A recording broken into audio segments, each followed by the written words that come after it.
Panginoon, salamat sa araw na ito. Sa araw na ito na puno ng pagpapala, puno ng iyong presensya, puno ng iyong tulong, puno ng iyong suporta. Salamat din sa mga bagay na dumating na laman ng aking dasal, dahil ang pagpapala ninyong ito ay malawak at marami ang matutulungan, hindi lang ang aking sarili, kasama na ang aking mga mahal sa buhay.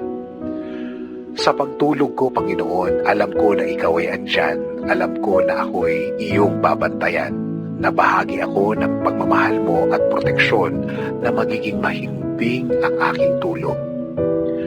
At alam ko, Lord, na magiging masarap at peaceful o tahimik ang aking pagtulog, at alam ko din, Panginoon, na ito'y isa sa blessings na ibinibigay mo sa akin every night.